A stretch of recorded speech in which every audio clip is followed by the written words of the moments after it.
Boa noite. Sejam bem-vindos ao Teatro Paulo Altran do Sesc Pinheiros. Seminário Internacional Cidades Rebeldes, uma realização do Sesc e da Boitempo Editorial. Gostaríamos de registrar a presença da doutora Ana Estela Haddad, primeira-dama de São Paulo, e de Leda Paulani, ex-secretária de Planejamento, Orçamento e Gestão. Finalizando a programação do seminário, apresentamos os convidados para a mesa da Primavera dos Povos às Cidades Rebeldes, para pensar a cidade moderna. Professor David Harvey,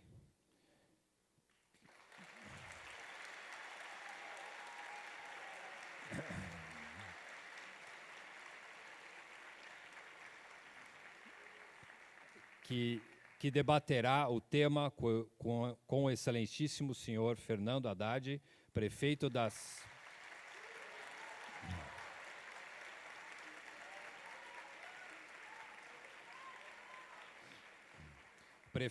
cidade de São Paulo e professor, e também para o debate convidamos o professor Guilherme Wisnik, e para a mediação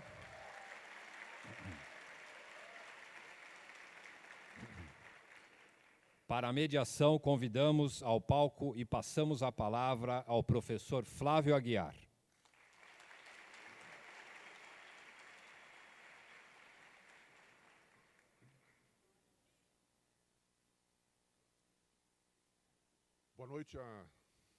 Boa noite a todas e todos.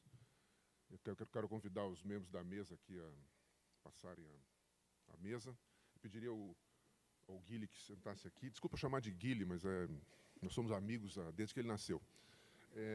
Aqui o professor Fernando Haddad lá na ponta e o professor David Harvey aqui na segunda cadeira, the second table, chair. Eu queria renovar aqui a minha satisfação de estar mediando aqui essa mesa de encerramento, assim como mediei a mesa de abertura, coisa que para mim é uma honra, porque, como eu já disse naquela ocasião, eu sou cofundador da Boitempo Editorial. Não que eu tenha algo, não tenho nenhuma ação da Boitempo Editorial, mas eu estava lá presente no lançamento do primeiro livro da Boitempo Editorial, há 20 anos atrás, o livro sobre Napoleão, escrito por Stendhal, né?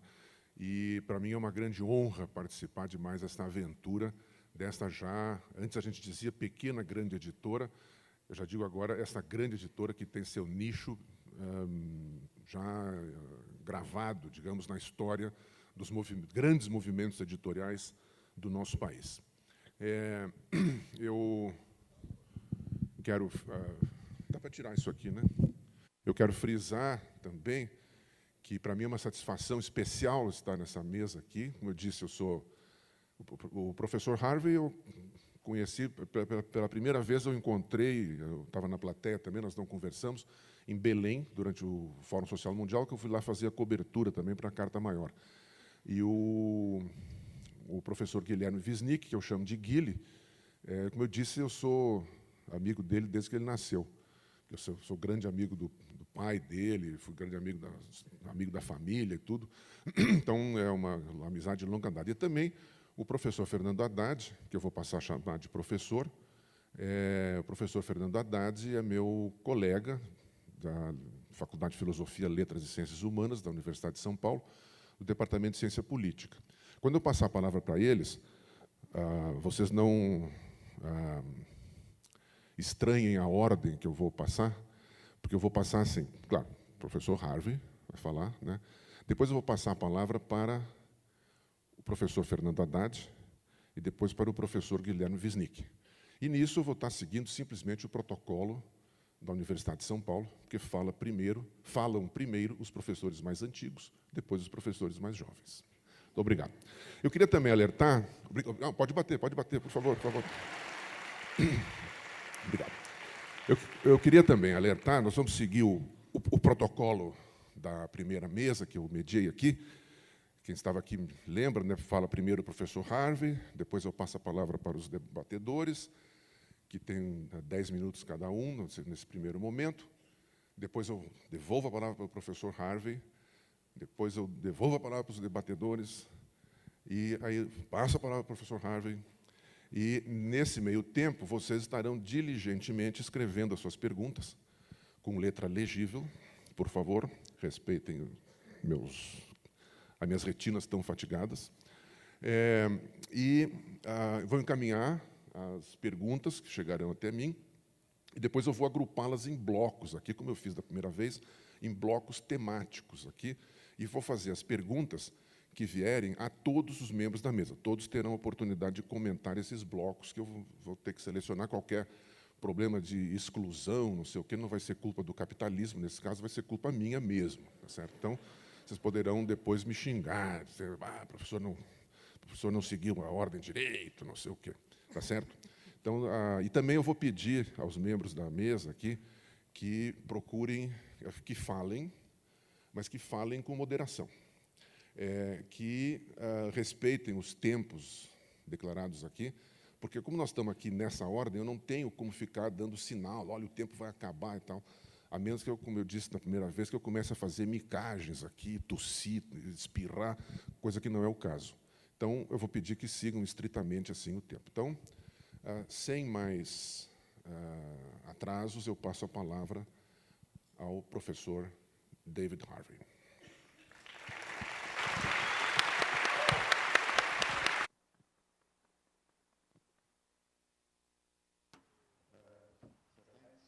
Muito obrigado por me receberem e agradeço a Bom Tempo também. Fizeram um trabalho fantástico na tradução dos meus livros e eu estou muito agradecido por isso. Eu sou um anticapitalista por motivos racionais, porque eu acredito que qualquer pessoa que olhar objetivamente para a situação na qual estamos pode dizer que o acúmulo de capital para sempre é impossível e que precisamos pensar em construir uma alternativa.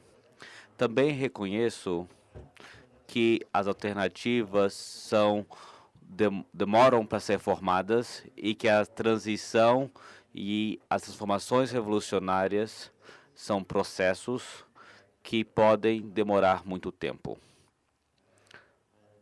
Eu vejo isso podemos olhar isso de forma reversa pela dificuldade que muitas sociedades têm tido de erradicar a influência de militarismos passados. Acredito que aqui no Brasil vocês ainda têm traços do governo militar. Eu acredito que no Chile, embora Pinochet já tenha passado, o pinochetismo continua presente. A maior parte dos acadêmicos e juízes foram designados ou apontados durante o governo do Pinochet. Isso também se aplica à Espanha, que os elementos da ditadura franca continuam presentes e não foram erradicados. Na Inglaterra, o legado de Thatcher vai demorar bastante tempo para assumir. E, então, quando pensamos nas coisas em termos de longa duração, significa que há um processo lento de transição. Por esse motivo, eu tenho a tendência de pensar em termos do que eu chamo de reforma revolucionária. A esquerda gosta de argumentar com relação à reforma versus revolução. Eu acho que a revolução amanhã é impossível. Eu acho que o processo revolucionário, como eu disse, vai ser demorado. E a tarefa de reforma são espaços abertos onde o movimento revolucionário pode ser criativo, criado e formado. Então, se alguém me perguntar que conselho eu dou ao prefeito, eu diria, abra o maior número de espaços possível onde os movimentos revolucionários possam começar a acontecer. Porque sem a abertura desses espaços, o aparato repressivo do Estado, que está se tornando cada vez mais aparente até a nível local, as pessoas nos Estados Unidos estavam chocadas quando, em Missouri, um protesto Pacífico foi encontrado por uma força policial como se fosse uma invasão. Eu acho que a militarização do conflito urbano é algo que tem que ser difundido da melhor forma possível. Outra coisa que eu acredito ser essencial entender é que o acúmulo de capital globalmente depende mais e mais da urbanização como sua forma primária de acúmulo. E que o processo de urbanização no qual vivemos é algo que é motivado inteiramente pela dinâmica e os requisitos para a reprodução do capital para maior acúmulo. Eu posso te dar muitos exemplos disso, mas o exemplo mais óbvio e eu acredito que o capitalismo global, desde a crise de 2007 e 2008, foi estabilizado por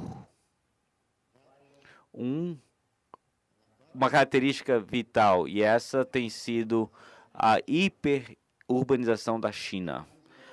A urbanização da China consumiu grande parte dos recursos do mundo e gerou uma grande demanda na economia global para que todos aqueles países produzindo matérias-primas para a urbanização chinesas saíram da crise muito rapidamente, mas os que fizeram isso pagaram um preço. A América Latina se tornou uma plantação de soja para a China.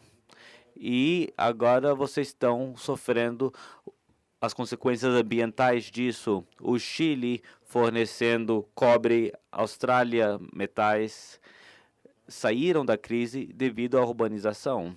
Isso significa que o acúmulo de capital através da urbanização vai ser um elemento fundamental do futuro do capital. E, portanto, vamos ter que viver num processo de urbanização que é motivado pelos requisitos do acúmulo de capital e não os requisitos de criar habitações decentes para as pessoas viverem e terem estilos de vidas decentes. Então, o que isso sugere é que o projeto político de hoje tem de ser, de alguma forma, parar o poder de capital sobre o processo urbano. Mas para fazer isso, precisamos entender como o acúmulo de capital está funcionando através da urbanização. Claro, através da produção. O capital sempre funciona dessa forma, mas na prática o que nós vemos também é que o acúmulo de capital está focado cada vez mais na realização de valor de capital no mercado. E a extração de capital e a exploração ao ponto de realização se tornou muito significativo. Isso é o poder do capital mercantil e financeiro e também imobiliário que está extraindo riqueza do processo de realização. Se você perguntar para as pessoas quais são as fontes de exploração que você vivencia, eles vão falar sobre o lugar de trabalho, mas também sobre a empresa de cartão de crédito e de telefonia. E vão falar também sobre os donos das propriedades e o que eles precisam pagar para viver, para o espaço em que viver. Então, as dinâmicas de acúmulo de capital está focado na realização de valor através da urbanização, tanto quanto sobre o processo de produção básico. E isso cria algumas confusões, porque as relações entre exploração na urbanização é diferente daquela que é clássica da produção. Na produção é fácil ver trabalho capital. A realização depende de um processo de extração da riqueza através do que eu chamo de acúmulo por desapropriação. E quando as pessoas são desapropriadas dos seus espaços de onde vivem, quando perdem suas casas através da crise imobiliária nos Estados Unidos, por exemplo, isso foi uma imensa transferência de riqueza de uma população vulnerável para muitas organizações que compraram essas casas e agora estão especulando no mercado. É por isso que as empresas de hipoteca estão fazendo. É isso que os fundos imobiliários estão fazendo. É assim que estão ganhando dinheiro. Então, isso significa que a batalha contra capital tem que ser travada não só na produção, mas também no ponto da realização. E eu acredito cada vez mais que o futuro do capital vai ser definido pela batalha de classe conforme ela for articulada nesse processo de urbanização. E eu posso argumentar isso muito bem. Se esse for o caso, então a esquerda precisa começar a se organizar no processo urbano de forma coerente, mas é difícil fazer isso pelo fato porque a relação simples do trabalho capital é deslocada no ponto de realização, porque ali você tem uma relação entre os desapropriados e aqueles que desapropriam. E os que desapropriam podem desapropriar elementos da burguesia. Isso é, a classe média sofre do acúmulo pela desapropriação, e o que nós vemos em muitas partes do mundo é que a riqueza da classe média está sendo subtraída pela classe alta no processo urbano. Então, as linhas de organização políticas que estão crescendo nas cidades, surgindo nas cidades, são mais complicadas do que a forma clássica de trabalho capital. Mas temos que lidar com isso, encontrar formas de organizar isso em um movimento político coerente e dizer que queremos uma cidade diferente daquela que é produzida pelo capital. E essa cidade, então, tem que ser organizada com linhas políticas diferentes. E aí, o que nos leva à pergunta é: quais são os tipos de base que vão existir para isso?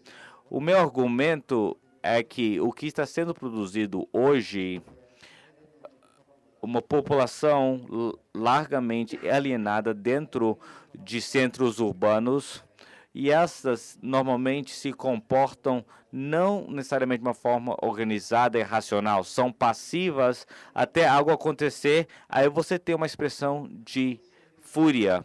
E é o que a gente viu nos últimos 15 anos, são expressões de ira, de fúria, que estão focadas na vida urbana e, portanto, a questão política trata-se da qualidade da vida urbana e as pessoas se sentem alienadas do processo político da democracia e alienados das suas instituições tradicionais e alienados da ideia que o poder do Estado pode responder suas necessidades, são alienados do seu trabalho e em seu espaço de moradia. E dentro disso, uma alienação geral, há uma grande fonte de fúria que pode ser conectada de diferentes formas, e que estamos vendo é a direita se conectando a essa fúria, essa frustração e organizando isso. Então vemos o crescimento de movimentos fascistas na Europa e um sentimento de direita nesse país, por exemplo. Mas isso é algo que se espera de uma população alienada. E o que a esquerda tem que fazer é capturar essa frustração, organizá-la de forma que redirecionar essa frustração contra o acúmulo de capital, em vez de permitir que a direita direcione a frustração de volta nessas população de forma com limpeza ética e políticas anti-imigratórias e assim por diante. E como que isso vai ser organizado? De que forma?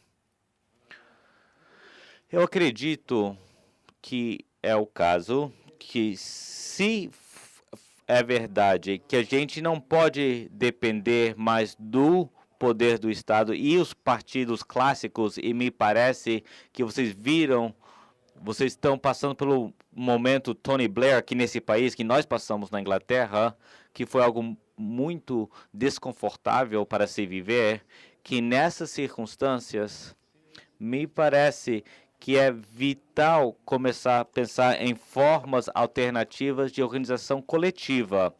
E há algumas características muito interessantes e alguns elementos muito encorajadores.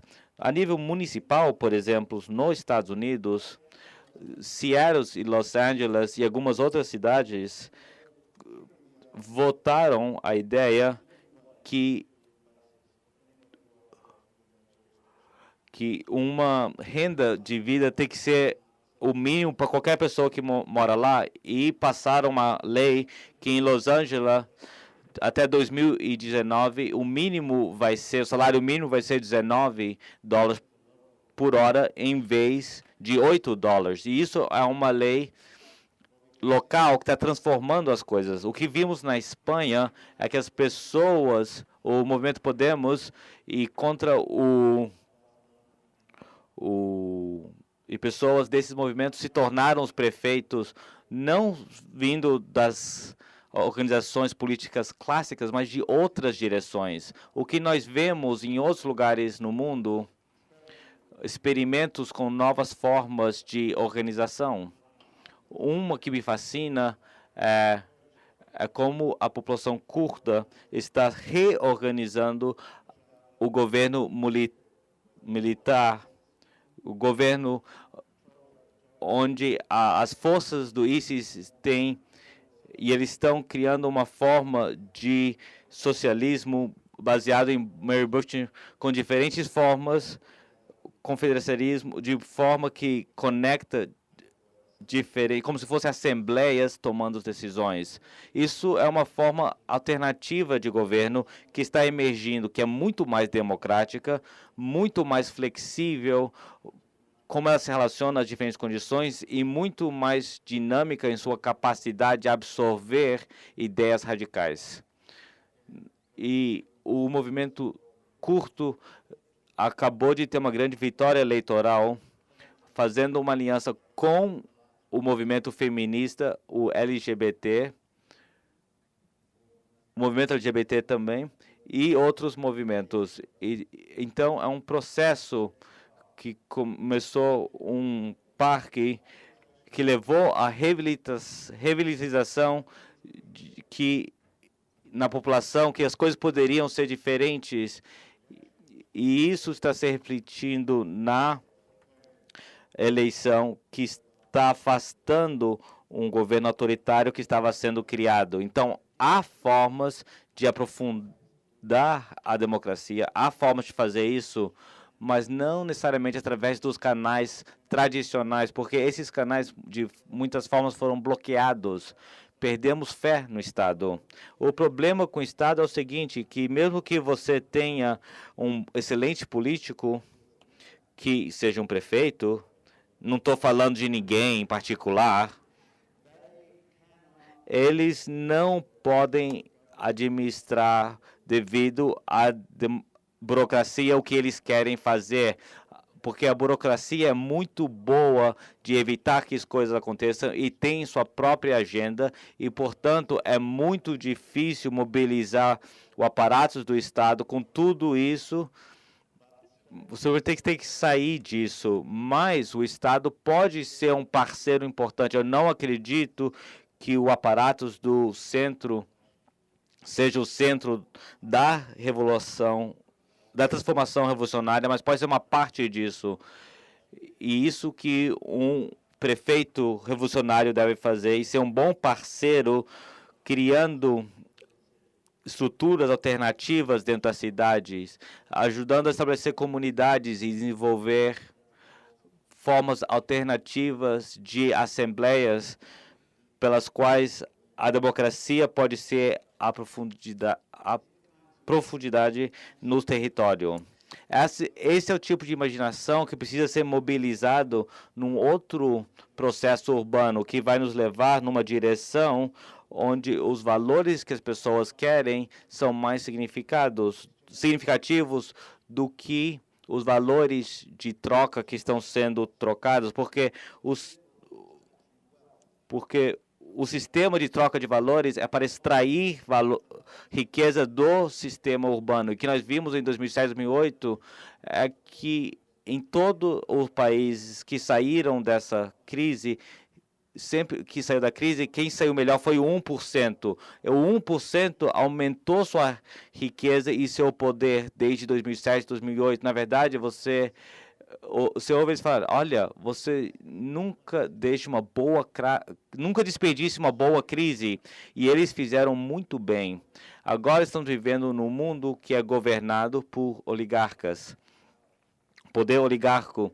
E a única forma de acabar com isso é desenvolver movimentos sociais, mas esses têm que ser coerentes em suas relações umas com outros, tem que ter uma visão coerente, e me parece que nesse momento o poder de ideia se torna significativo. O Marx falou que as ideias são uma força na história. Ele teve que falar isso, porque eu não acredito que ele poderia ter escrito Capital se ele não acreditasse nisso. E isso, para mim, me parece ser uma ideia muito importante que precisamos levar, que uma abordagem revolucionária na urbanização, uma abordagem que entende que a zona urbana é onde vão acontecer os conflitos futuros, e é ali que precisamos organizar para encontrar uma alternativa anticapitalista e políticas anticapitalistas. Então, acho que acabou meu tempo. Muito obrigado.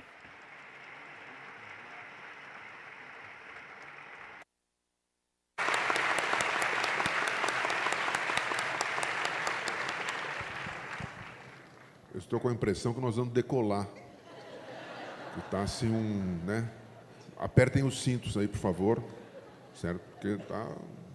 Ou então vem um temporal por aí, não sei. Bom, eu passo a palavra agora, então, ao professor Fernando Haddad, por 10 minutos, por favor. Boa noite a todos. Boa noite, professor Harvey. Boa noite, Guilherme. Boa noite, Flávio. Bom, eu tenho segurança em afirmar que a obra do professor Harvey talvez seja das obras mais estimulantes dos dias de hoje. Ele propõe um marxismo absolutamente refinado e incomum para tratar de um tema extremamente complexo, que é o tema das cidades. O texto que mais me apaixonou por cidades nos meus tempos de academia foi um texto do Weber, tratando da comparação entre as cidades do Oriente e do Ocidente, da Antiguidade e da Idade Média, e dentro da Idade Média, do litoral da Itália e as cidades do norte da Europa, procurando compreender qual foi a conformação que gerou o que nós conhecemos como sociedade moderna, que combina, de um lado, o Estado moderno e, de outro, a empresa capitalista. E, nessa obra, o Weber coloca com muita argúcia que as cidades nasceram rebeldes, as cidades do Ocidente nasceram rebeldes.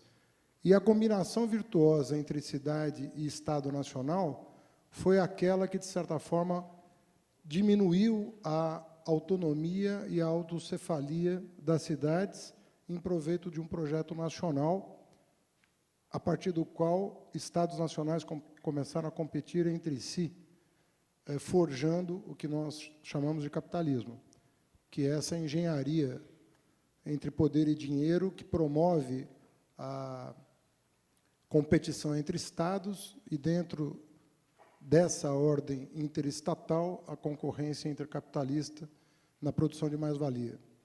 O que é novo na abordagem que o professor Harvey traz de bom da teoria marxista é que ele percebe as cidades também como um produto, também como um resultado do processo de acumulação. e não apenas como um locus onde ele se realiza. Ou seja, a cidade é ela própria o produto desse processo. E, mais do que isso, o processo depende da urbanização. Não há acumulação sem urbanização. De certa maneira, nós estamos, a partir dessa visão, concebendo a própria cidade como mercadoria, num certo sentido, porque ela é produção da lógica de acumulação de capital. E é dentro desse cenário que tem que se repensar tanto a teoria do Estado quanto a teoria de classes. O que me parece urgente é explorar essas possibilidades, porque não está claro como alianças de classe podem se forjar dentro das cidades, dentro dos estados, para que alternativas emancipatórias possam se firmar numa perspectiva socialista ou anticapitalista. E, em muitas abordagens, né, o próprio Harvey cita Toni Negri, em muitas abordagens você vê que os conceitos não estão sólidos em relação a essa questão. Qual é o papel do poder do Estado diante da transformação desejável das nossas sociedades? Quais são os seus reais limites de interação e de transformação da sociedade? E o Harvey coloca de forma muito interessante que o Estado não está no centro da transformação revolucionária, mas é bom tê-lo como aliado. Acho que é uma perspectiva interessante de se abordar, mas também verificar que o processo de produção não se dá só no chão de fábrica ou dentro das agências bancárias, mas existe um processo de produção da própria mercadoria força de trabalho que acontece nas cidades e para o qual as atenções não se voltam com a mesma energia. Quando um trabalhador está dentro de uma fábrica, ele está sendo consumido enquanto mercadoria já vendida. Quando um trabalhador está fora do chão de fábrica, ele está, de certa maneira, repondo as suas energias para revendê-la no dia seguinte. É nesse período, esse período em que ele está fora do processo de produção, ele está dentro de outro processo de produção, que é a produção de si mesmo. Ele está dentro dessa outra lógica. De certa maneira, o trabalhador está sempre produzindo. Ou ele está produzindo ao ser consumido como força de trabalho, ou ele está repondo as suas energias, ou seja, ele está se reproduzindo enquanto trabalhador que detém sua única fonte de riqueza, que é a força de trabalho que ele vai repor no mercado no dia seguinte. Essa órbita do trabalhador repondo as suas energias, nós podemos chamar da esfera da cidadania, mas, de certa maneira, é também a esfera da produção. Elas não estão dissociadas. Então, quando a gente discute transporte ou moradia, de certa maneira, nós estamos discutindo o metabolismo das cidades em que as forças dos trabalhadores estão sendo repostas para que sejam reaproveitadas no processo produtivo no dia seguinte. Mas não há clareza sobre como reestruturar ou repensar uma teoria de classes à luz da complexidade das cidades hoje. Havia um pressuposto da teoria marxista clássica de que capital e trabalho se oporiam de forma irredutível e que isso geraria, através do processo democrático e outras formas de organização social, uma maneira de superar essa contradição,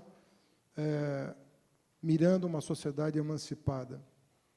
Mas esse processo, aparentemente, não se realizou, apesar do processo de urbanização. Ou seja, o curioso a notar é que, nos primórdios das revoluções socialistas do começo do século passado, o grande problema que os revolucionários notavam é de que o campesinato era muito mais numeroso do que o proletariado urbano. Os russos se depararam com essa questão o tempo todo. Não só porque a Rússia era um país atrasado vis-à-vis o desenvolvimento do Ocidente, mas porque mesmo nos países ocidentais, você ainda não tinha, numericamente, um proletariado urbano superior, embora mais bem organizado, do que a maioria da população. Qual é o drama? É que, apesar da urbanização tão celebrada, em que, de fato, as pessoas estão concentradas no mesmo ambiente e, de certa maneira, trocando experiências, intercambiando experiências, essa consciência de classe, ou essa consciência dos não proprietários, essa consciência dos excluídos, não emergiu com a força que a teoria previa. Ao contrário, houve mais bem uma fragmentação de perspectivas do que uma unidade em torno de um projeto comum. O que eu penso que a teoria mais avançada sobre cidades tem diante de si é essa questão crucial. Em primeiro lugar, qual é o papel da política nisso, né? E quais são os limites que as instituições democráticas forjadas a partir do século XVIII, quais são as funções que elas ainda podem ter num processo de transformação, e eu não falo só do Estado, mas falo também dos partidos políticos que emergiram na sequência da organização dos Estados nacionais, e que foi um evento celebrado pela teoria política, pela consolidação que promoviam do ponto de vista institucional. Ou seja, qual é o papel reservado a essas instituições? Se é que elas ainda têm algum papel, essa resposta ainda é muito... ela é dada ainda muito timidamente, né? De forma vacilante, eu diria, né? Sobre abrir mão de uma vez por todas desses instrumentos, né? Embora alguns grupos pensem assim, vamos abrir mão do poder do Estado e dos partidos, que são essas organizações clássicas, mas, mesmo na outra ponta, dos que renegam a perspectiva transformadora dessas instituições, não está muito menos claro ainda a partir do que e de que tipo de organização é possível forjar uma visão de futuro, uma visão de sociedade que possa ser forjada a partir da base. O próprio professor Harvey, no Cidades Rebeldes, menciona a perspectiva, digamos, limitada, se eu posso dizer assim, de uma visão anarquista ou autonomista radical diante dos desafios da transformação. Então, a combinação de teoria de classe e instituições é crucial. Na verdade, nós estamos no mesmo dilema que estavam os jovens Marx e Engels na altura de 1848, também diante de uma crise e prevendo uma revolução para os anos seguintes, sobre com o que contar. E eles foram capazes de responder essa pergunta à sua maneira. Responderam no Manifesto Comunista, colocando explicitamente uma teoria de classes e uma teoria da transição, em que o Estado tinha, sim, um papel central, mas, mais do que o Estado, nos textos posteriores ao manifesto, a associação dos trabalhadores, os seus partidos, as suas cooperativas, a possibilidade de que as cooperativas pudessem cooperar entre si, já vislumbrando um potencial de superação do mercado e do próprio Estado como um instrumento de dominação de classe. Aqueles jovens foram capazes de escrever um texto que sobrevive, do ponto de vista da sua força e até mesmo do ponto de vista conceitual. Mas talvez fosse o caso de nos debruçarmos sobre esses mesmos temas e talvez reescrevermos um manifesto que pudesse responder a essas perguntas, sem o que, na minha opinião, é muito difícil a gente vislumbrar uma perspectiva de transformação mais radical da sociedade. Podemos ter períodos de avanço democrático, de melhor distribuição de renda, de melhores oportunidades no campo da educação, no campo da saúde, de eventual universalização de direitos, melhoria da distribuição de renda e geração de emprego, mas uma visão totalizante que pudesse suplantar a ordem vigente, dando alguma segurança para os trabalhadores de que esse projeto vale a pena, eu penso que é isso que está na ordem do dia. O que me anima nesse debate, já concluindo, é que teóricos como o David Harvey colocam na mesa uma riqueza conceitual, analítica, crítica, que a partir da qual nos permite, talvez, ousar teoricamente e forjar talvez uma nova teoria da revolução. Obrigado.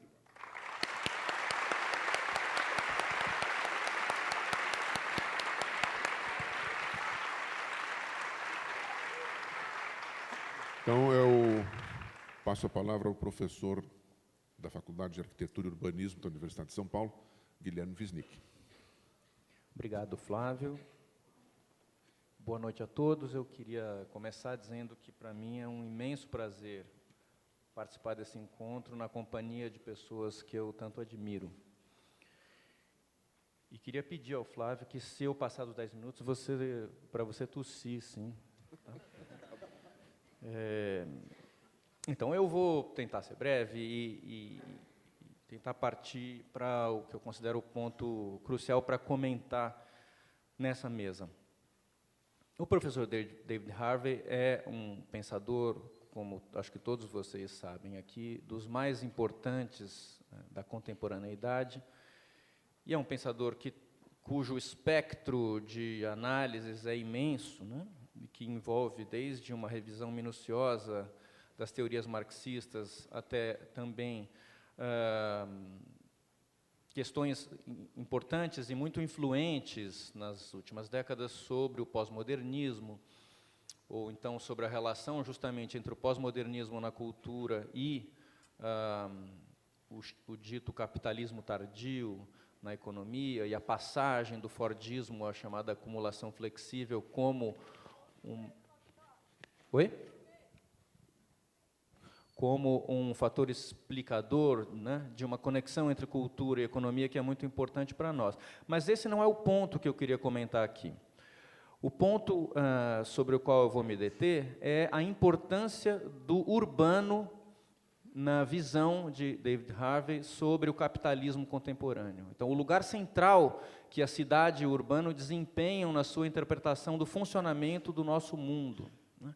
Que esse é um lugar crucial, e eu acho que esse lugar tem grande importância para a nossa discussão aqui. Justamente, nós sabemos, acho que todos sabem bem, o quanto a combinação entre mercado imobiliário e economia financeira está na base de todas as recentes crises do capitalismo, as chamadas bolhas. Mas a luz que o David Harvey traz muito fortemente para nós, com muitos dos seus textos, sobretudo o Direito à Cidade, que é um texto, pelo próprio título, que tem muita relação com Henri Lefebvre, né? Traz a compreensão de que não apenas a relação entre economia financeira e mercado imobiliário ela é explicativa nas crises, mas, sobretudo, ela é fundamental na sobrevida do capitalismo. Então, essa relação, cada vez mais inseparável, né, entre capital financeiro e mercado imobiliário e portanto, a especulação, né, ela é a base da sobrevivência do capitalismo diante das suas crises, justamente. Então, com isso, o professor David Harvey traz o urbano como um fator explicativo muito importante. E, justamente, isso remete, de alguma maneira, a 1848 e Paris. Portanto, essa vinculação entre capital financeiro, crédito, né, e urbanização remonta àquele momento que a gente poderia tomar um pouco quase como um Big Bang do processo nosso contemporâneo, onde, justamente, na proximidade de uma revolução social, ao contrário disso, o que se dá é uma reação autoritária e que se sustenta e que, de alguma maneira, resgata o capitalismo na sua crise naquele momento através de grandes obras de urbanização, né? Isso é a Reforma de Paris, que é tão conhecida, e que agora nós temos a felicidade de recebê-la, digamos, essa análise em detalhe no livro de David Harvey sobre Paris, que acaba de ser lançado pela Boitempo, então, né? Então, ali, naquele momento, com Haussmann, né, e com Luiz Bonaparte, o que se faz é um vasto programa de urbanização que tem um papel de absorção do capital, né, excedente. E, ao fazer isso, gerando emprego e reaquecendo a economia e criando o mercado consumidor. Esse processo, alicerçado em crédito financeiro, né, nas instituições que justamente financiaram esse quase 20 anos de obras na cidade, dão a matriz de uma relação econômica urbana que só faz aumentar até hoje, e que passa por um outro capítulo crucial no pós-Segunda Guerra Mundial nos Estados Unidos, né, com Robert Moses como a grande figura central desse processo, e na grande suburbanização das cidades americanas, modelo que depois se exporta para o mundo, né. David Harvey mostra com muita sofisticação o modo como ambos os processos geram também novos estilos de vida. Então, em Paris, aquele processo que resultou da Reforma de Paris, extremamente violenta, no entanto, desemboca, um pouco depois, na chamada Belle Époque e no Art Nouveau, como estilo estético, que justamente né, a arte da burguesia triunfante. O nome Art Nouveau, arte nova, não é nada mais do que isso, quer dizer, é a próxima arte, é o estilo do momento. Nesse sentido, o Art Nouveau encarna na arte, e também na arquitetura, é claro, a ideia de fetiche e de obsolescência, porque ela é uma arte efêmera.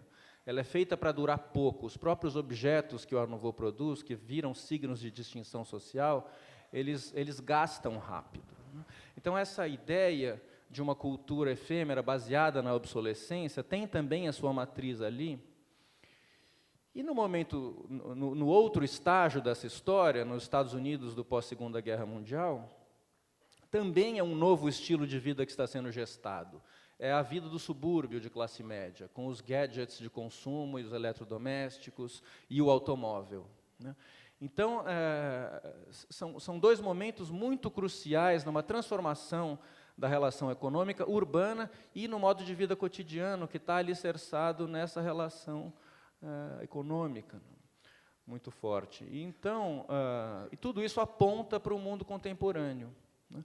E como o próprio professor Haber já deu algumas chaves aqui nessa fala introdutória, chega na mega urbanização chinesa, num momento atual em que os mercados financeiros na globalização estão muito mais integrados e que a urbanização se dá numa escala avassaladoramente maior,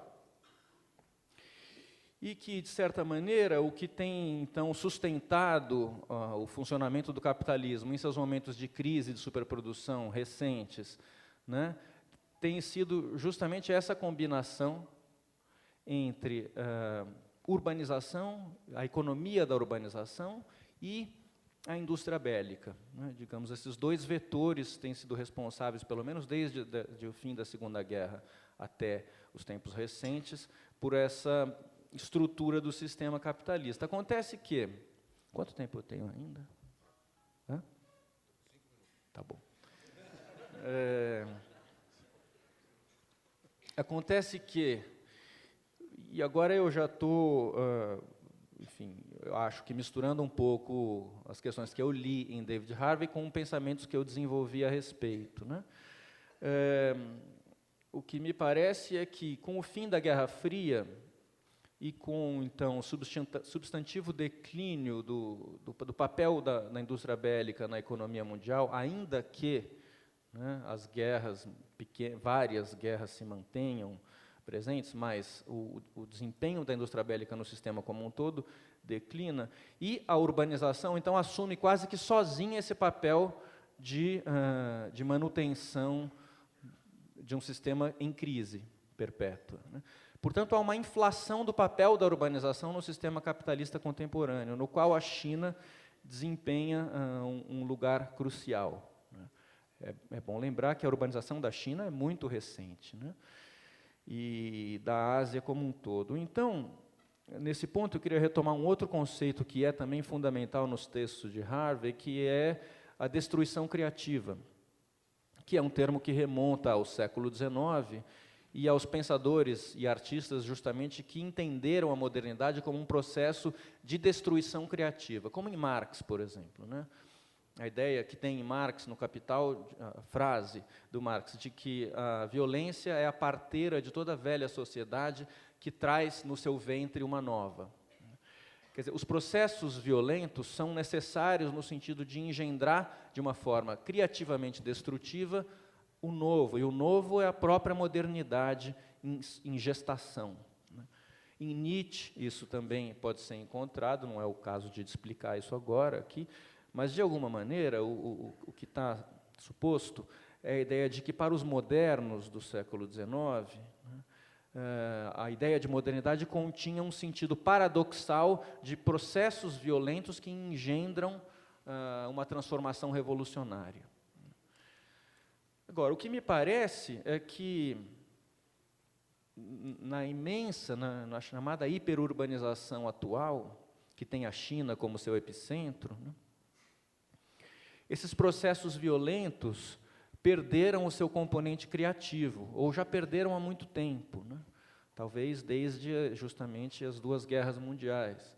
Quer dizer, esse sentido que haveria, construtivo, regenerativo, emancipador, de alguma maneira, que tinha entendido dentro desses processos de transformação paradoxais da modernidade, se banalizaram, se naturalizaram numa sociedade em que a violência virou endêmica e, ao mesmo tempo, a transformação se legitimou quase que por si própria. Então, a impressão que eu tenho, olhando para processos avassaladores como a urbanização chinesa, mas não só, no Brasil, em obras como algumas que estão sendo feitas no Rio de Janeiro para as Olimpíadas, por exemplo, outras tantas que já se fizeram em São Paulo, em operações urbanas, é que o conceito de obsolescência da mercadoria, que a gente pode situar nascendo junto com o Art Nouveau no século XIX, que se referia aos objetos de uso cotidiano, você compra um iPhone que dura 2 anos só, não só porque ele quebra, mas porque você quer um novo modelo, né? Então, esse apelo de troca das mercadorias pelo design e portanto, pela obsolescência que atravessa ela como um todo, esse conceito, que é tão pregnante no nosso mundo, se deslocou para o próprio território e para a terra, né? Então, de alguma maneira, o planeta Terra se tornou obsolescente e está sendo alvo de uma destruição e uma reconstrução permanente e quase que por inteiro. Com isso eu queria...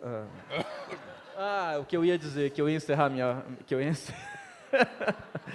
Obrigado pela sutileza. Eu ia dizer que, posto isso, me parece, não por acaso, que justamente nas 2 últimas décadas, que correspondem justamente ao período do fim da Guerra Fria, e ao momento em que, de alguma maneira, a urbanização toma sozinha esse papel de estabilização do sistema capitalista em crise, que eventos de grande apelo midiático, como Copa do Mundo, Jogos Olímpicos, Expos, etc., portanto, eventos de outras naturezas, no caso esportivas, sobretudo, tenham como que mudado de natureza e se tornado eventos essencialmente imobiliários. E os escândalos da FIFA recentes atestam isso, né? E eu queria encerrar lembrando que eu me lembro disso muito bem, que numa Copa como a de 86 no México, o México, que é um país do terceiro mundo, tinha sofrido um terremoto 9 meses antes e fez uma Copa do Mundo sem maiores investimentos nem problemas, né? E passados um pouco mais de 20 anos, esses eventos agora geram um aparato imenso e necessidade de obras gigantescas que só alimentam esse sistema, né, da especulação e que é predatório, em essência. Então, eu encerro essa minha introdução por aqui.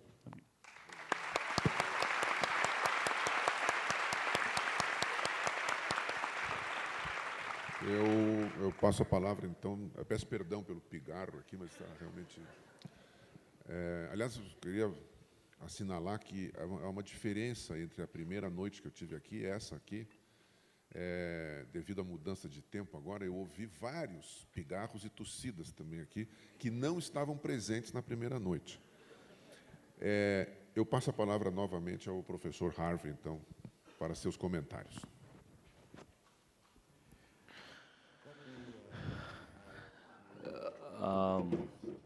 Eu gostaria de adicionar alguns pontos a esses argumentos. Primeiramente, a pergunta é: o que é a classe trabalhadora nos dias de hoje? Quando eu fui viver em Baltimore, em 69, 37 mil pessoas estavam empregadas na siderúrgica, muitos trabalhavam no porto, era uma cidade de classe operária. Em 1990, se tinha 5 mil pessoas na siderúrgica e ela produzia praticamente a mesma quantidade de aço. Agora, essa siderúrgica se fechou. Esse tipo de classe operária sumiu da cidade. E as pessoas disseram, ok, agora nós vamos ser uma cidade de serviços. Nós não somos mais uma cidade de operários. Então, essa é uma ideia que eu gostaria de argumentar. Eu me mudei para Nova York e quando eu vou para Second Avenue, e o que eu vejo? Eu vejo muitas pessoas fazendo entregas, motoboys. Um fluxo constante. O Marx diz que transporte é produção de valor. Eles estão produzindo valor e eles estão tendo mais-valia ser extraído deles. Olha para o outro lado da rua e tem um lugar servindo hambúrguer. Agora, a gente gosta de pensar da classe operária como pessoas que produzem aço e carros. Mas por que eles são classe operária, mas quem produz o hambúrguer não é uma classe operária?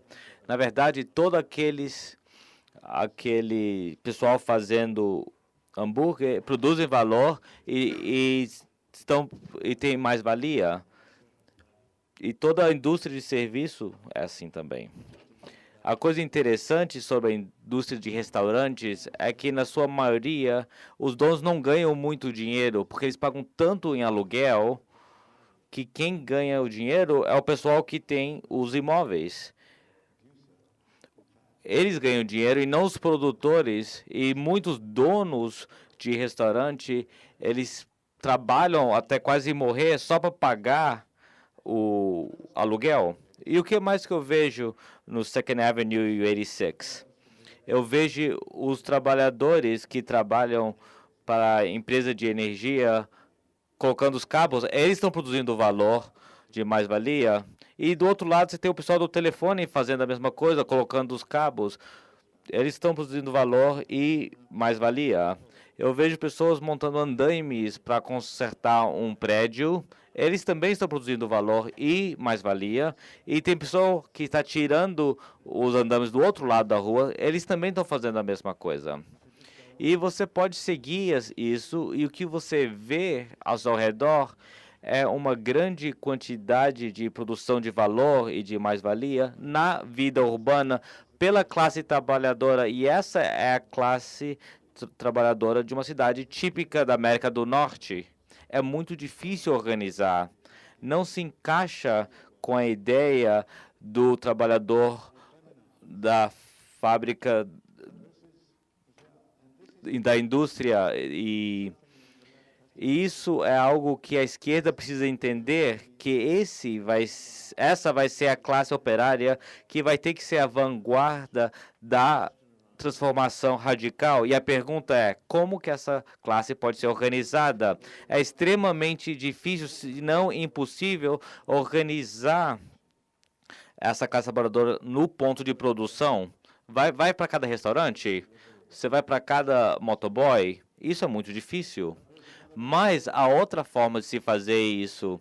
E Gramsci sugere isso em 1919, quando ele disse: nós da esquerda organizamos e pensamos nos conselhos da fábrica como sendo o centro da política, mas o conselho da fábrica não funciona muito bem, a menos que eles forem complementados com outra coisa, que é a organização de bairros urbanos.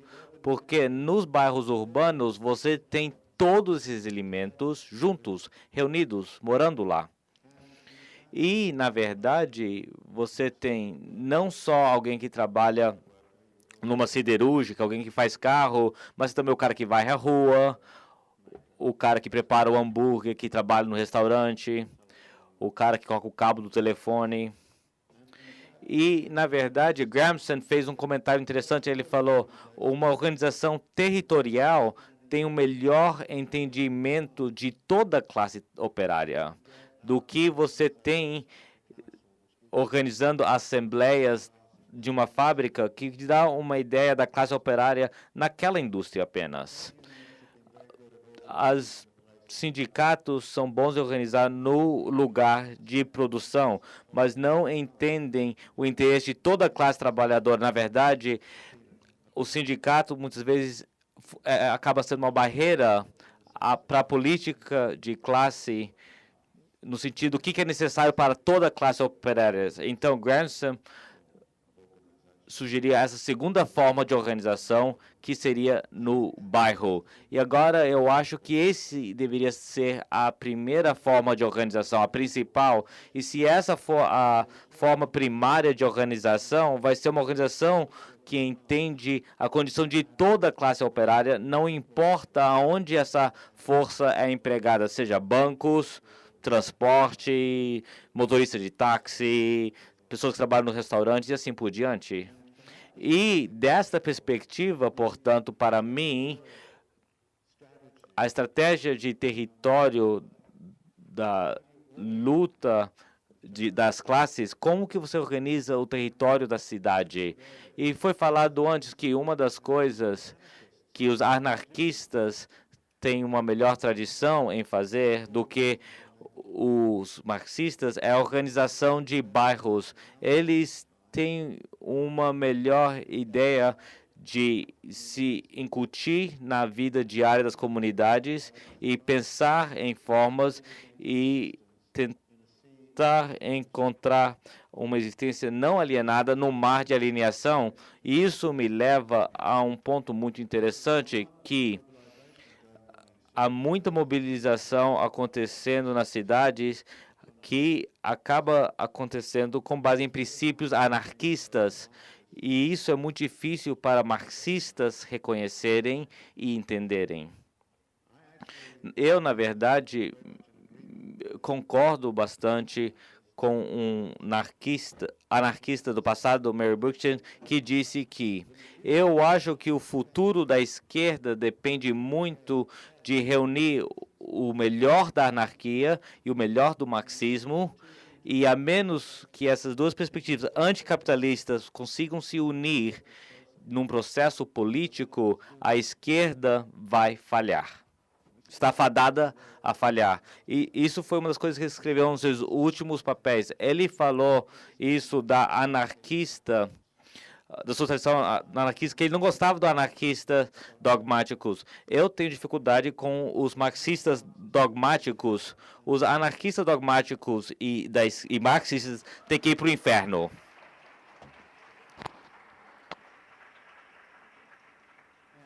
E juntos podemos construir algo que eu acho que é um movimento em que a capacidade dos anarquistas fazer perguntas de como inventar uma vida pessoal não alienada em um mundo que está criando grande alienação. E a coisa interessante, o grupo que é mais eficaz e foi mais eficaz em Gezi Park e também na eleição espanhola são os produtores culturais, são pessoas que estão engajadas em atividades culturais que muitas vezes trabalharam juntos de uma forma meio solta e são capazes e preparadas para reagir a situações.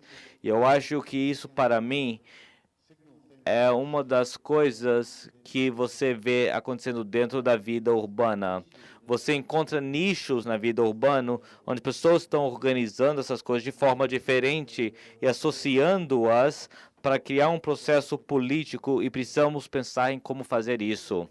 E as pessoas estão pensando de todo tipo de forma de como viver uma vida não alienada no mundo alienado. Alguns dizem que eu não aguento a alienação da natureza e por isso eu estou procurando um relacionamento não alienado à natureza. Alguns estão falando de novas estruturas sociais, outros estão apelando a ideias religiosas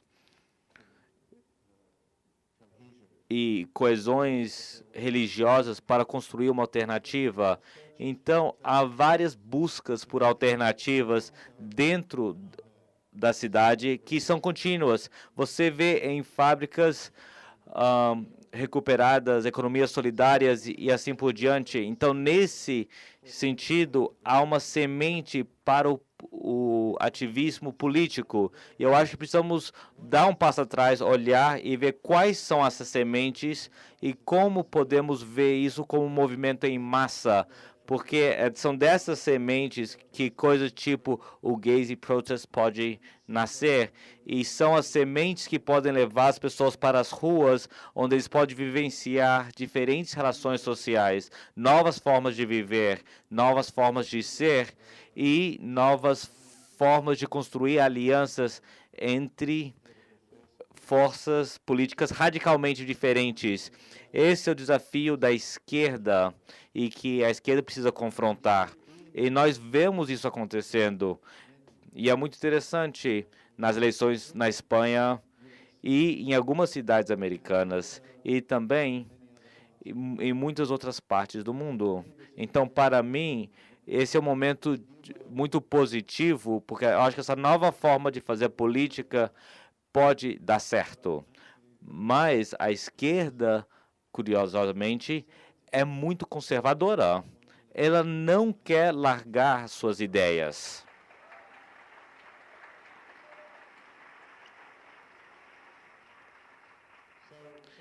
Então, a minha mensagem para vocês é: abram mão, divirtam-se.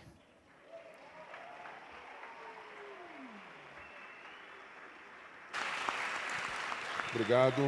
Obrigado aos debatedores. Eu queria dizer que eu recebi um aviso aqui dos poderes aqui que nos cercam, a todos e todas, que o nosso evento vai aproximadamente até 10h10. Então, eu vou pedir que no próximo bloco os nossos debatedores aqui sejam extremamente concisos, porque senão eu vou ter que encomendar um xarope quando eu sair daqui, de tanto que eu vou tossir.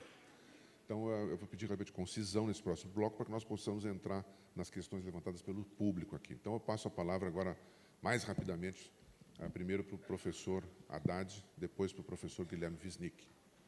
Por favor. Bom, rápidas observações. Se nós nos livrarmos, como devemos, né, dos marxistas dogmáticos e dos anarquistas dogmáticos, vai ser que a gente fique bastante sozinhos, assim, vamos nos sentir bastante sós, porque, de fato, o que se vê é muito dogmatismo na esquerda, que é a matriz do conservadorismo. Pensamento dogmático, por definição, ele não é de esquerda, né? Porque se o mundo está em transformação e você quer transformar um mundo em transformação, se você se arraigar a teorias do século XIX ou do começo do século XX, como se nada tivesse acontecido, né, como se não tivesse havido a experiência da Revolução Russa, como se o marxismo não tivesse sido utilizado ele próprio como instrumento de acumulação de capital, né, no período pós-revolucionário, e ter, de certa maneira, promovido a transição de estados despóticos para sociedades capitalistas modernas. Se negar tudo isso, fica muito difícil avançar. Eu sinto também que a tríade clássica, sindicatos, partido e Estado, né, ela está extremamente desgastada. Mas, ao mesmo tempo, tenho receio que nada de tão forte quanto isso tenha sido colocado no lugar. Nós ainda não temos uma compreensão clara de como o processo de transformação pode se dar a partir de novas formas de organização da sociedade. Por um lado, você tem o fetiche do Estado, que ainda permeia a mentes e corações aí de muitas pessoas, mas você tem o oposto disso, né, uma negação da política e uma negação dessas instituições como formas de transformação que também habita corações e mentes de gente muito boa, de gente que quer efetivamente transformar a realidade social. Mas, de fato, essas duas tribos não dialogam, né? De certa maneira, falta um traço de generosidade no debate político na própria esquerda. Os debates entre marxistas e anarquistas no século XIX foram muito acalorados, né? E eu diria que, nos escritos da época, sequer havia respeito mútuo. E esse desrespeito que se vê nos textos de época, de certa maneira, perpassaram todo o século XX, sendo que a crise na esquerda está instalada e, mesmo assim, uma certa generosidade que deveria ser a regra entre as pessoas de um mesmo campo, ela desapareceu. O que eu vejo são grupos cheios de si e donos da verdade, uns se degladiando contra os outros sem a perspectiva de síntese ou de intercâmbio de experiências. Nesse contexto, eu acho bastante difícil dar um salto de qualidade no debate da esquerda, que me parece essencial. Você encontra na academia autores, você lê um Perry Anderson, um Giovanni Arrighi, David Harvey, você lê essas pessoas, como lia os frankfurtianos e se deparava com um pensamento de peito aberto, generoso, entregue, né? Entregue ao objeto e entregue à causa, né, da transformação para melhor, né? Isso está muito carente no movimento em geral, né? E mesmo quando você nota uma perspectiva legítima, muitas vezes o nível de fragmentação das demandas é tal que você não consegue fazer duas pessoas de movimentos diferentes sentar e discutir sobre o mesmo assunto, que pode ser o plano diretor de um lado ou o orçamento municipal de outro, para citar dois exemplos. Às vezes, pessoas de esquerda que defendem causas específicas, quando essas duas causas estão confrontadas por alguma razão facilmente superável, nem assim se consegue uma síntese satisfatória. O Marx dizia, tem uma frase do Capital que trata da jornada de trabalho, e ele diz que quando há direito contra direito, o que decide é a violência entre capitalistas e trabalhadores. A violência decide a jornada, a luta de classes, portanto, decide a jornada de trabalho. Mas o que se vê, muitas vezes, é que, no campo da própria esquerda, isso também acontece. Às vezes, você tem causas legítimas, aparentemente contraditórias, e, ao invés de se buscar uma síntese para avançar, o que se vê é que decide a violência e não o melhor argumento dentro do campo progressista. Obrigado.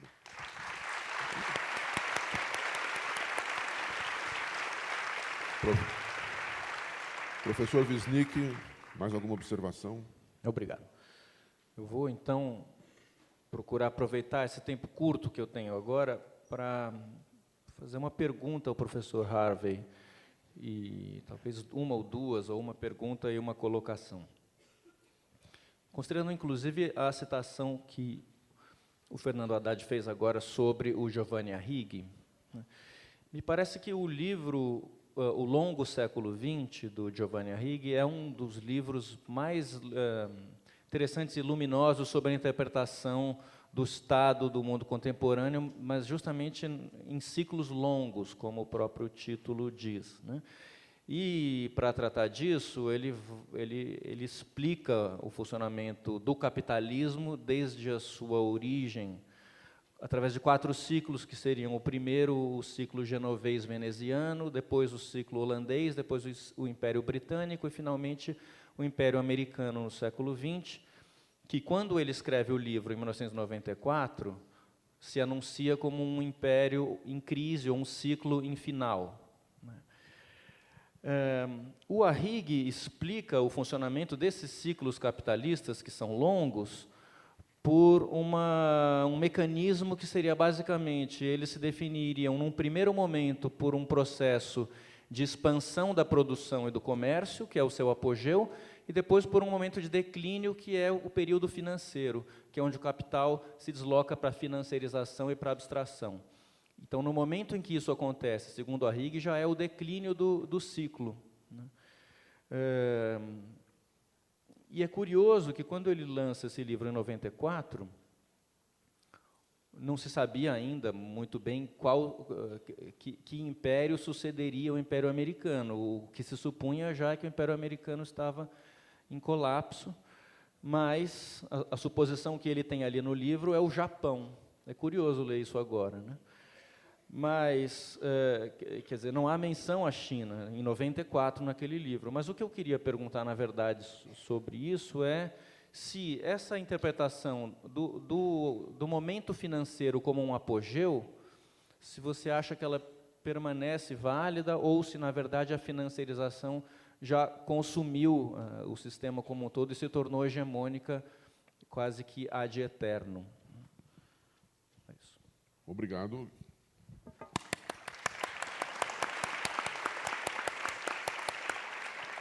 Professor Harvey, mais alguma observação?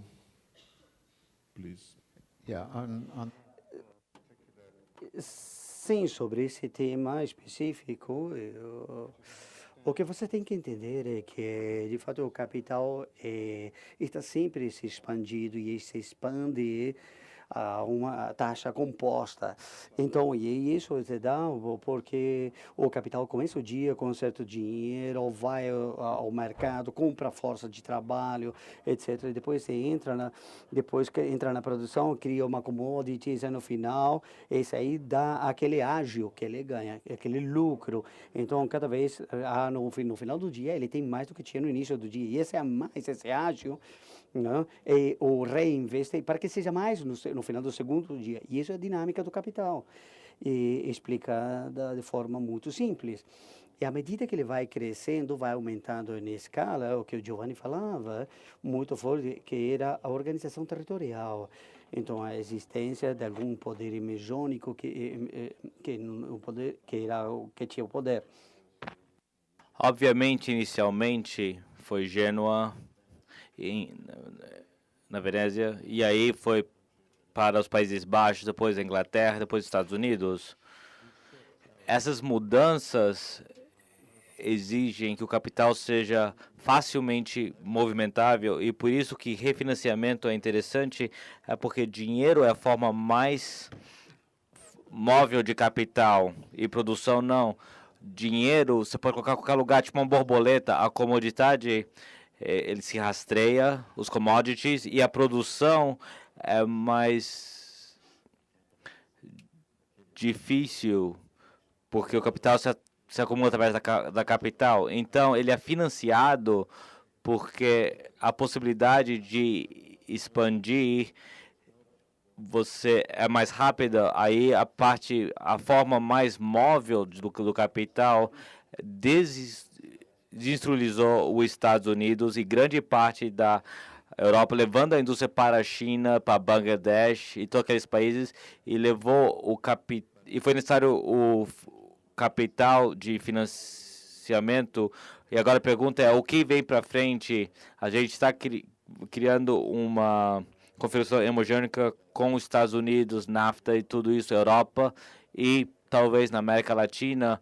E qual é o poder hegemônico em cada um? O Brasil é hegemônico na América Latina, os Estados Unidos no norte. A gente está vendo esse padrão. A gente está entrando numa situação de competição hegemônica, mas ele também falou que a China nunca seria grande o suficientemente para ser um poder hegemônico, mas talvez uma configuração de poder coletivo da Ásia. E agora não há dúvidas que grande parte da riqueza foi do oeste para o leste nos últimos 20 anos, e talvez essa tendência continue à medida que se acumula mais riqueza, onde a China está colonizando a América Latina, a África, através das suas estratégias de investimento, e agora o Equador está se tornando, de certa forma, um país neocolonial com relação ao comércio chinês, e a China tem muito controle da economia equatoriana, e eu acho que a China também está tentando controlar muitas economias africanas e está tentando fazer isso em outros países da América Latina de diferentes formas. Então, é disso que ele estava falando, e eu acho que esse processo e a expansão desse processo agora chegou ao ponto onde não há outra saída. Então, o que me leva a dizer que precisamos de pensar uma alternativa ao acúmulo de capital. Não podemos começar com esse sistema onde você começa com um valor no começo do dia e termina com até mais que isso. Não podemos continuar assim, porque esse crescimento contínuo é uma das maiores ameaças ao capitalismo. Muito obrigado. A mesa recebeu aqui mais de 50 perguntas sobre mais variados assuntos, mas todas tendo a ver, digamos, com as colocações aqui, que também com o andamento do seminário aqui das Cidades Rebeldes. Tem alguns tipos de pergunta que se destinam assim a questões específicas sobre a própria organização do seminário. Existe uma clara, isso fica como sugestão para um próximo seminário. Existe uma clara preocupação aqui de algumas pessoas que enviaram perguntas sobre a oportunidade de convidar, digamos, os movimentos diretamente, que atuam diretamente no espaço urbano de São Paulo, para participar de um evento dessa natureza, como o Movimento Passe Livre e outros que foram citados aqui também. Então, isso é uma sugestão que fica para os organizadores do seminário. Obrigado. Outra questão importante também, que voltou novamente aqui, já apareceu na primeira mesa que eu dirigi aqui, que eu mediei, é a importância do pensamento do professor Milton Santos. Quer dizer, novamente apareceram questões dizendo assim, qual é a relação entre o pensamento do professor Harvey e o pensamento do professor Milton Santos. Então, fica uma sugestão também aqui para a discussão futura. Aliás, eu tive o prazer de conhecer o professor Milton Santos. Agora, eu vou sintetizar as questões aqui levantadas, pedindo aos debatedores aqui que se organizem, digamos, para responder prioritariamente aquilo que consideram mais importante ou o prioritário, tá certo? Então, um grande número de questões levantadas aqui dizem respeito ao futuro. A grande pergunta, acho que sintetiza essas preocupações, é mais ou menos assim: estaremos nós condenados a viver em cidades para sempre? Houve até uma questão dizendo assim, podemos olhar para o futuro e ver um momento em que 100% da humanidade vai viver em cidades, né? Então, essa é uma preocupação. Outra preocupação nesse mesmo registro é qual é a oportunidade, digamos, política que essas cidades oferecem. Diz assim, bom, o processo capitalista está intimamente vinculado ao processo de urbanização. Ao mesmo tempo, pelas colocações que foram feitas, não só nesta mesa, porém no seminário como um todo, as respostas mais radicais, possivelmente, a esse processo capitalista, também estão vinculadas ao processo de urbanização deflagrado pelo próprio capitalismo. Então, como é que se pode pensar esta contradição, ou essa relação, enfim, né? Um setor específico que apareceu em várias questões aqui diz respeito às mulheres.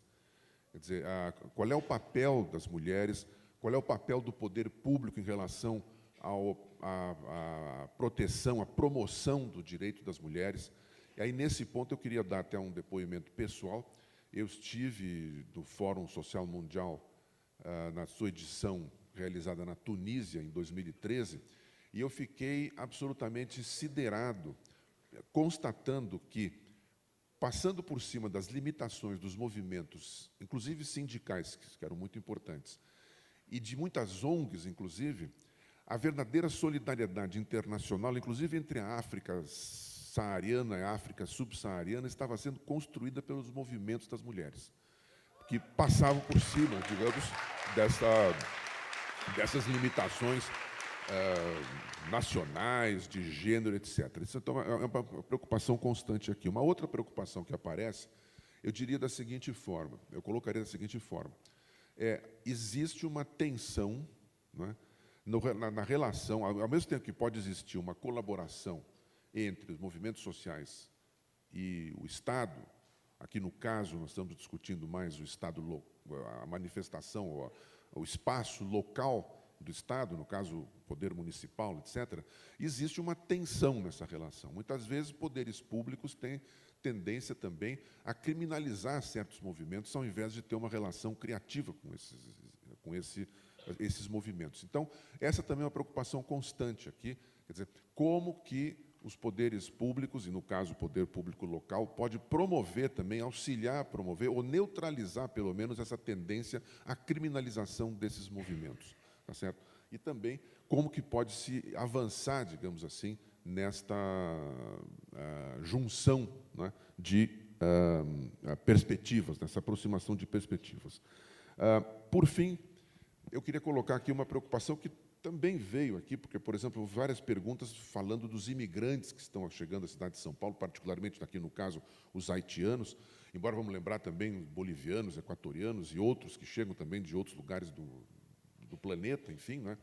Eu queria lançar uma questão aqui também, que é uma preocupação enorme que vem. Nós estamos assistindo hoje, na periferia de um dos centros do capitalismo do Ocidente, que é a Europa, um movimento extremamente dramático de milhares de imigrantes que arriscam as suas vidas em barcos absolutamente precários. Só nesse ano já morreram assim, milhares de pessoas afogadas nessas viagens absolutamente estapafúrdias, espantosas, que se fazem pelo Mediterrâneo, muitas vezes conduzidas por traficantes absolutamente inescrupulosos e que encontram, muitas vezes, uma parede, mais do que uma abertura, em muitos dos próprios países da Europa, e é um dos temas que vem sendo explorados pela extrema-direita. Porém, o que esse movimento dramático sugere como imagem é que, sobretudo, desde a crise de 2007, 2008, nós estamos vivendo dentro de um mundo onde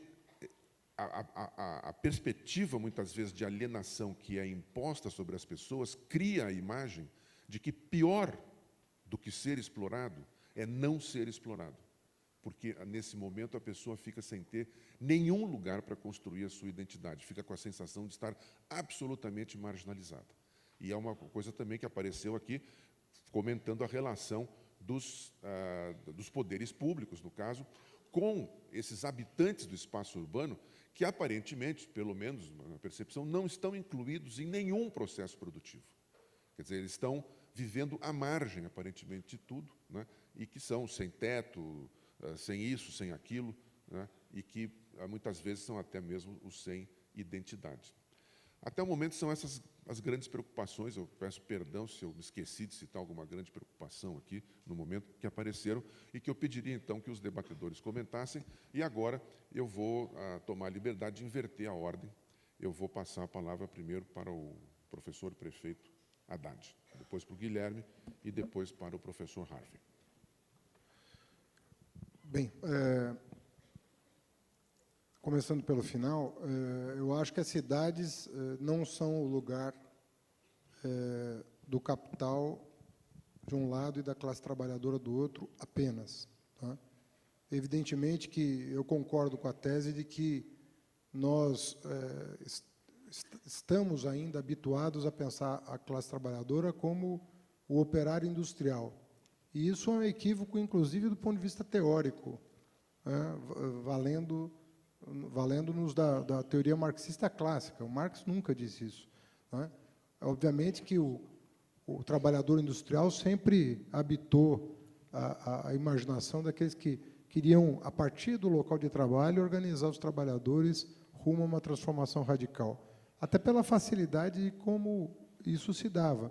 Mas concordo que, se nós pensarmos a cidade como um grande laboratório de produção de mercadoria, ela própria sendo um produto desse processo, não há por que não imaginar formas de organização dessas camadas. A relação dos movimentos entre si e com o poder público, ela é mesmo contraditória. Né? Muito dificilmente você consegue forjar uma síntese de visões, né, em torno daquilo que eu falava há pouco, que às vezes você está tão arraigado na tua causa que você não consegue perceber o efeito que a satisfação do teu desejo pode implicar para a satisfação de outros desejos tão legítimos como o seu. Organizar a totalidade numa cidade, lembrando que não é possível o socialismo numa só cidade, né? Mas mesmo que tivéssemos uma relação a mais aberta possível, né? Mais democrática, mais radical possível, nós teríamos que organizar perspectivas que são conflitantes entre si, mas não necessariamente contraditórias, e que poderiam gerar uma síntese muito satisfatória. Mas não só os temas são muito fragmentados, mas a perspectiva política de cada grupo também é. Então, há grupos que, por exemplo, os grupos, digamos, mais tradicionais, vou citar dois, né, conhecidos, MST e MTST, por exemplo, MST no campo e MTST na cidade, eles têm uma visão do Estado, do poder público, diferente de outros grupos que veem partidos e o Estado com uma visão de uma negatividade quase que absoluta. Né? São muito diferentes as abordagens, né? E a dificuldade do poder público municipal, muitas vezes, está em conseguir oferecer uma perspectiva de diálogo e de superação dessas contradições. Lembrando que, no caso brasileiro, as forças repressivas não são municipais. Né? O Estado brasileiro nasceu dessa maneira. A repressão ela sempre foi da província, do Estado, e por uma razão muito simples. Aqui, a segurança pública sempre foi vista como segurança política dos dominadores em relação aos dominados. Nunca houve uma preocupação genuína com a segurança pública. Isso nunca, nem hoje acontece no Brasil. Aqui é a segurança do poder que conta. E não é por outra razão que as forças de segurança nunca foram municipais, como quase todo mundo. Elas sempre foram organizadas numa esfera acima da municipal, porque ela sempre foi vista como salvaguarda do poder. Né? Entrando na questão de gênero, tenho a maior simpatia por essa questão, porque eu vejo um ingrediente muito avançado no avanço das mulheres em relação ao poder em geral, ao exercício do poder. É diferente quando uma mulher exerce o poder, né? Em geral. Né? E isso muda muito as relações, isso melhora muito as relações. em todos os âmbitos. Tem um quê de... O socialismo tem o quê de feminino? Tem alguma coisa feminina na perspectiva emancipatória. Eu não tenho nenhuma dúvida em afirmar isso. A luta de classes ela é masculina, em vários sentidos, né? Então, tem um ingrediente que precisa ser estimulado, que é a presença cada vez maior da mulher nos negócios de interesse público ou de interesse comum. Acho que essa é uma perspectiva muito interessante. Mas termino com essa observação, de que, aparentemente, você tem uma massa de trabalhadores clássica que vende força de trabalho para o capital, mas eu entendo que existem pelo menos duas outras formas de vida na cidade que também dialogam negativa ou positivamente com o capital e que estão cada vez mais presentes. Setores que não têm a menor perspectiva de serem explorados pelo capital, portanto, não são parte do exército industrial de reserva, não têm nenhuma perspectiva de serem assimilados a essa reprodução automática do capital. Portanto, lembra a frase do Marx sobre o lumpen, mas salientando que a frase se referia às camadas do feudalismo que entravam em estado de putrefação no nascimento da sociedade moderna. Lembra isso, mas é uma outra realidade, né? E tem uma outra, eu diria, uma outra classe social que interage com as formas de reprodução de maneira inteiramente diferente do trabalhador ordinário, que é aquela classe que vende, de alguma maneira, ou talento, ou saber, mas não vive propriamente da sua força de trabalho, mas talvez pudéssemos dizer que vive da sua força criativa. E, de certa maneira, tem como remuneração um tipo especial de renda, que não se confunde com o salário. É cada vez mais frequente esse tipo de pessoas nas cidades. E, de certa maneira, como articular essas perspectivas conflitantes é tarefa daqueles que desejam viver numa cidade melhor. Quer dizer, como isolar, de certa maneira, o capital, de um lado, e considerar essas, pelo menos, três perspectivas de camadas não proprietárias, por assim dizer, no sentido de um potencial emancipador. Obrigado.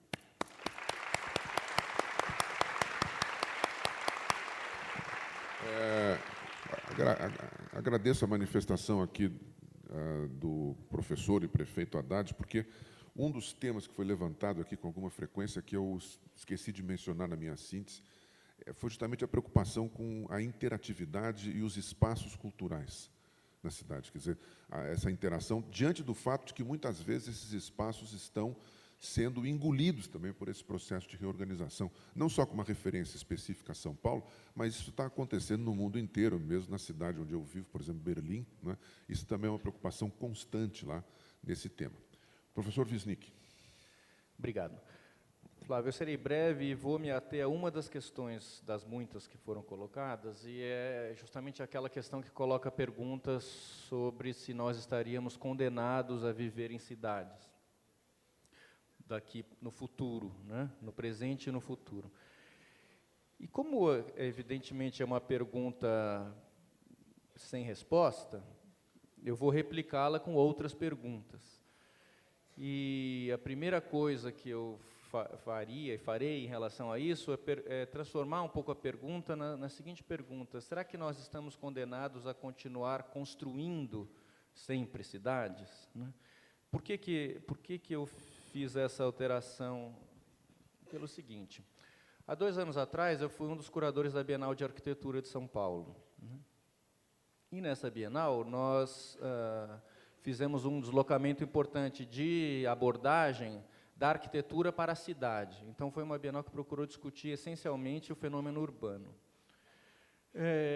E aí, diante dessa questão, né, acho que uma das perguntas de base que eu me pus foi pensar justamente por que, afinal, nós continuamos construindo cidades. Essa é uma pergunta que eu disse que é de base, porque ela é bastante ampla, uma pergunta de fundo, né? Não é uma pergunta que aparece, mas uma pergunta que você se faz. E não é porque você se faz essa pergunta porque você quer responder que não é mais para construir cidades. Evidentemente, não é disso que se trata. Mas é uma pergunta importante. Por que ela é importante? Porque eu acho que é uma pergunta cuja resposta muda conforme o período histórico, né? Cada momento histórico responde a essa pergunta de diferentes maneiras. Então, hoje em dia, né, por que, afinal, nós continuamos construindo cidades? E, diante, então, de uma pergunta como essa, tão ampla quanto nós procuramos observar esse fenômeno contemporaneamente em diversos lugares do mundo.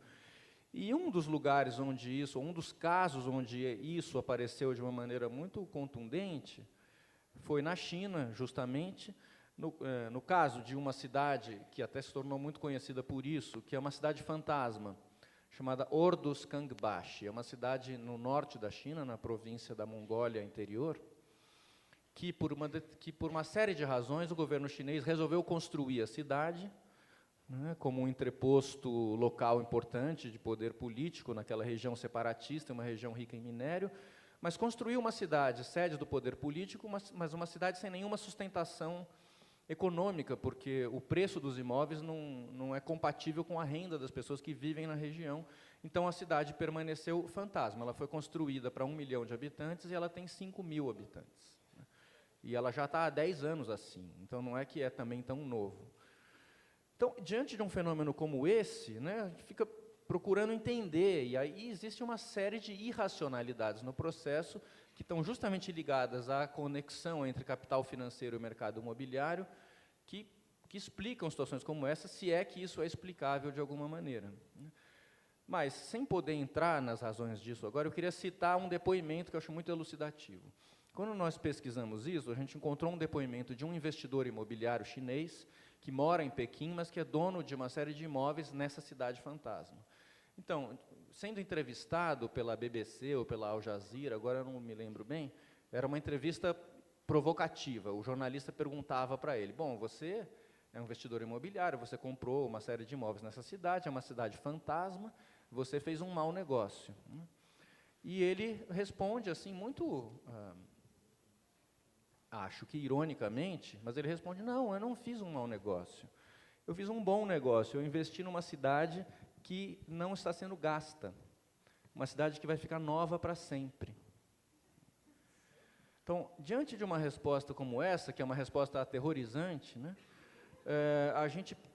mas ela explicita um ponto muito importante, que é a cidade como valor de troca, a cidade reduzida a puro valor de troca e zerando o seu valor de uso. Isso seria uma espécie de deformidade final, né, de um pensamento como o marxista que estrutura as questões na base da relação entre valor de troca e valor de uso. Então, a cidade, economicamente, se sustenta porque ela gerou emprego, ela movimentou a economia, ela foi construída, mas ela não tem uso. Então, por isso é que eu mudei um pouco a pergunta para o seguinte, estaremos condenados a sempre continuar construindo cidades, mesmo que desnecessariamente? Obrigado, Guilherme.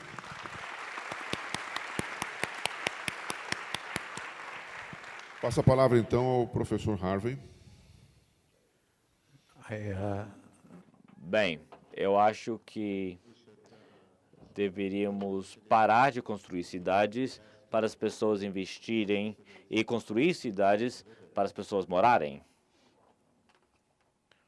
Eu acho que, certa vez, havia uma distinção entre urbano e rural, mas isso sumiu, essa distinção. Mas, no processo urbano, há bastante desenvolvimento geográfico inigual. Então, as distinções dentro de uma área urbana são tão distintas quanto aqueles que vivem no centro e aqueles que vivem na periferia. Então, eu acho que deveríamos pensar em desenvolvimento geográfico e não na dicotomia entre urbano e rural. E se estamos condenados a viver num mundo de desenvolvimento geográfico desigual, sim. E é isso que torna a vida interessante. E devemos dar boas-vindas a isso e não odiá-la, mas precisamos pensar em formas criativas de desenvolvimento geográfico e não aquelas criadas pelo capital. Com relação às mulheres, não tenho mínima dúvida que a emancipação das mulheres é uma das lutas globais mais importantes que existem e está no momento crucial, porque em muitas partes do mundo houve avanços, mas em outras partes houve relapsos. Eu já vivi por muitos lugares e, por exemplo, as questões das mulheres nos Estados Unidos, e eu fico assustado com o número de estupros e nos Estados Unidos, nas universidades, é totalmente inconsistente com os sonhos de muitas feministas de anteriormente. E em vez de terem avançado 2 passos para frente e 1 para trás, às vezes me parece que ultimamente é 1 passo para frente e 2 para trás, e isso é algo que me preocupa. Mas, por outro lado, em outras partes do mundo, como eu falei, a situação dos curdos e os movimentos radicais e o das mulheres, especialmente, é um dos mais impressionantes que eu já vi. E dentro do PKK, os territórios curtos, não pode haver um prefeito, são sempre 2 prefeitos, uma mulher e um homem, e há regras muito rígidas com relação a essa representação política. Então, por razões demográficas, sociais, econômicas e sociais, a emancipação das mulheres é algo que é crítico e algo crucial. E outra pergunta que foi feita com relação à imigração, nós temos um grande problema com refugiados. Nós temos refugiados ambientais, da guerra, políticos. Eu te falei, 3 semanas atrás eu estava em Istambul, e Istambul tem 1 milhão de refugiados da Síria, pelo menos dentro da cidade. E eles estão vivendo nas ruas, não tem aonde ir. E você vê crianças falando em árabe num país turco, correndo pelas ruas. E é uma situação incrível, devastadora. E, na verdade, na Turquia, há grandes campos de refugiados. E o que a gente vê são tentativas de mobilidade da população e tentativas de imigração ilegal e todas as tragédias que acompanham esse tipo de coisa. Isso, na verdade, está dando combustível aos fascistas da direita que culpam os imigrantes por todos os problemas da sociedade. O capital adora isso, porque não é culpa do capitalismo, mas sim dos imigrantes. Mas as provas mostram que as populações de imigrantes são muito criativas e, a longo prazo, adicionam muito à economia, porque eles são inovadores e precisam encontrar novas formas de sobreviverem, são empreendedoras e fazem coisas novas. E, então, esse movimento de imigração é um fenômeno global. E grande parte disso, e vai ter muito mais disso, até o Pentágono escreveu um estudo sobre a mudança climática e falou que a maior ameaça à segurança global é a mudança climática, porque isso levaria a grande deslocamento de pessoas, que criaria instabilidade em muitas partes do mundo, e a gente vê isso na África, bem como em outras partes do mundo. Então, eu acho que a questão de migração é uma muito importante para a esquerda confrontar e tentar fazer alguma coisa a esse respeito, porque é a forma que a direita vai começar a se organizar. Como temos visto na Europa, os movimentos anti-imigratórios, e na Europa existe uma certa fúria, mas aí a gente entra na parte demográfica da coisa, e a coisa interessante da Europa é que a sua a sua demografia não cresce, mas precisa, então precisa dos imigrantes, mas ao mesmo tempo quer retirá-los de lá. Então, é uma situação que, no 1960 e 70, o Estado promoveu a imigração.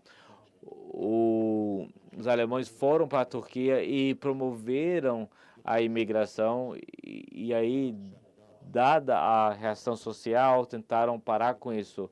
Então, eu acho que essa é uma das grandes questões políticas do nosso tempo, e é global, e provavelmente vai piorar, dado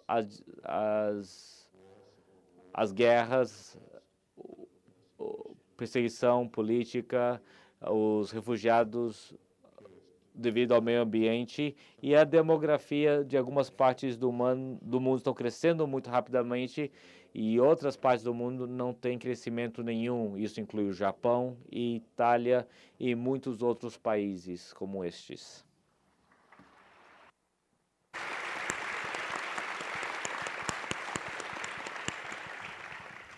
Bom, toca a mim agora encerrar a mesa e o seminário. E eu queria chamar a atenção, em primeiro lugar, para agradecer a todas que aqui estiveram. Neste caso aqui, quero agradecer especialmente aos membros desta mesa aqui, mas através deles também agradecer a todos que participaram aqui do seminário. Quero agradecer também a quem eu peço também uma calorosa salva de palmas ao pessoal da organização, tanto do grupo aqui, da Boitempo e tudo mais, e também ao pessoal da interpretação, lá em cima, fechado na cabine, também, por favor. Né? E quero também salientar que tanto a Boitempo, o SESC, quanto as demais entidades que colaboraram para a realização desse seminário aqui, estão de parabéns, porque o seminário foi uma demonstração de que é possível dialogar sem esquecer as diferenças, mas sem levá-las ao extremo que elas possam destruir o próprio diálogo. Eu acho que esse seminário foi extremamente eloquente nessa direção. E, realmente, todos que dele participaram estão de parabéns nesse sentido. Espero que esse seminário, como várias questões levantaram aqui, seja, assim, um seminário seminal para outros seminários que venham se realizar, não só pelos organizadores deste, mas por outras entidades, outras possibilidades de organização, que deem prosseguimento a esse debate. E, finalmente, eu quero lembrar também que eu imagino aqui, aqui é muito ruim a gente ter uma ideia do público presente devido à iluminação aqui que bate aqui no rosto, mas eu imagino que ao longo dessa semana aqui, o seminário aqui foi acompanhado por 1 milhar de pessoas, digamos, que aqui estiveram. Porém, eu quero assinalar que isso é uma ilusão, porque, na verdade, esse seminário foi acompanhado por mais de 10 mil pessoas. Desculpa. Mais de 10 mil pessoas em tempo real, através da transmissão na internet. Pessoas que estavam tanto, claro, particularmente na cidade de São Paulo, mas em todo o território brasileiro, e, inclusive, pessoas que estão acompanhando o seminário em outros países que não o Brasil. E isso, sem dúvida nenhuma, é assim, um grande feito, não só para o seminário, mas mostrando que as nets podem produzir algo mais do que simplesmente os nets addicted, né? Ou nets, como é que chamava aqui, os net citizens, ou algo assim, né? Isso realmente é uma vitória, né? E esse foi o nosso público real. Eu diria que aproximadamente umas 12 mil pessoas em tempo real. A eles também a nossa salva de palmas e nossos parabéns. Muito obrigado. Agradeço também, pessoalmente, o convite que me foi feito para abrir e encerrar a mediação nesse seminário aqui. E, como dizia na minha terra, como se diz na minha terra natal, Rio Grande do Sul, se o Eu não sei como é que as intérpretes vão traduzir isso, mas se diz que se o patrão velho lá de Riba permitir, em outra oportunidade estaremos aqui de novamente. Muito obrigado.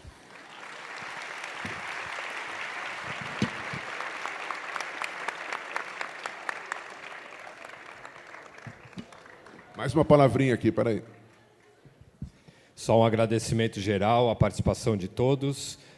Convidamos para os autógrafos agora no térreo com o David Harvey e agradecemos Fernando Haddad, Guilherme Wisnik, Flávio Aguiar e mais uma vez David Harvey também pela participação nessa mesa. Boa noite a todos.